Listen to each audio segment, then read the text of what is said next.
Hello, and welcome to our haven for cultivating joy and abundance. Today, we embark on a journey to transform your gardening dreams into a flourishing reality. We'll be exploring the top 10 essential tips for starting your very own allotment garden. Whether you're a seasoned gardener or just starting out, these tips will guide you in creating a space that brings you joy and a bountiful harvest. Let's begin, shall we? The first step on our gardening journey is to find the perfect location for your allotment. Choosing the right spot is like choosing the right home for your plants. It sets the foundation for their growth and happiness. So, how do we find a location that sparks joy for our plants? First and foremost, consider the sunlight. Just like us, plants need sunlight to thrive. Look for an area that receives at least 6 hours of direct sunlight each day.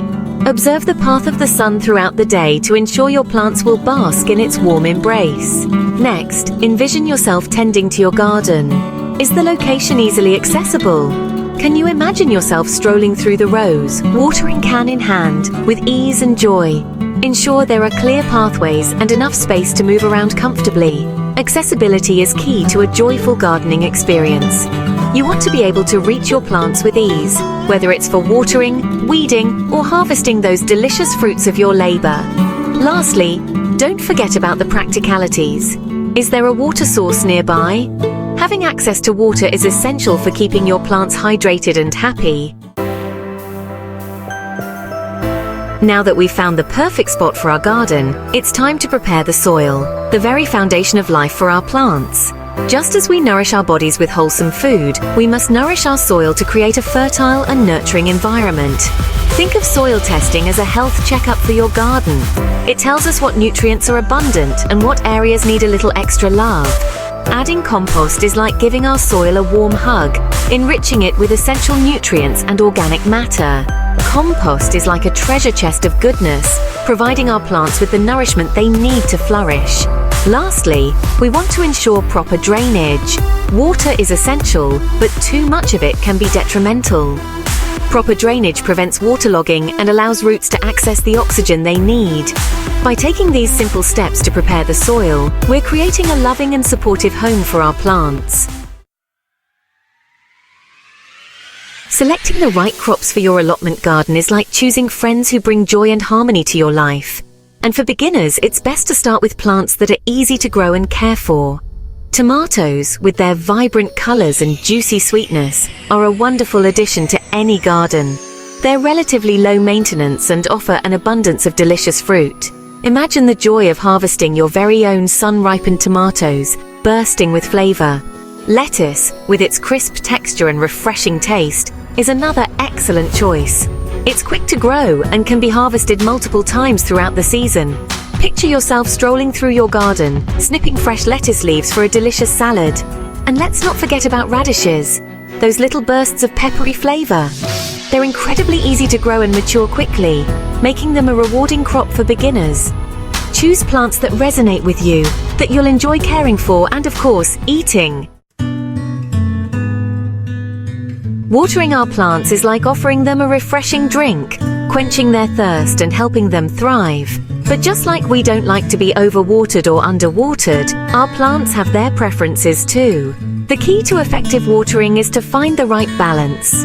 We want to provide enough water to reach the roots, but not so much that the soil becomes waterlogged. A good rule of thumb is to water deeply but less frequently. This encourages roots to grow deeper into the soil, making them stronger and more resilient. The best time to water your garden is in the early morning or late evening when the sun is less intense.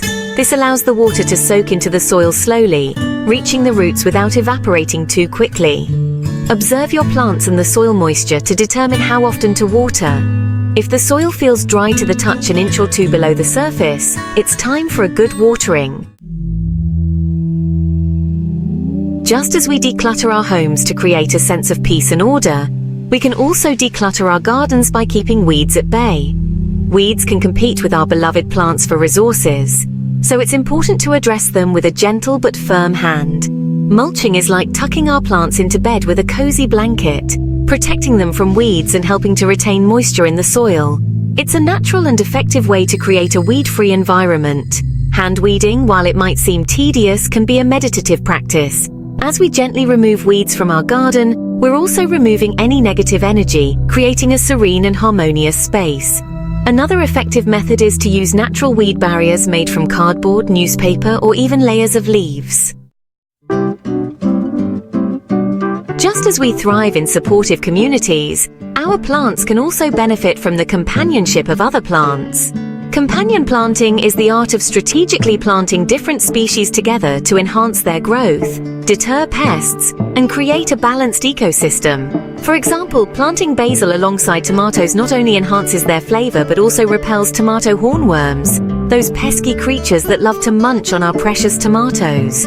It's like having a friendly bodyguard protecting our plants. Another harmonious pairing is carrots and onions. Onions release a strong scent that deters carrot root flies, while carrots in turn deter onion flies.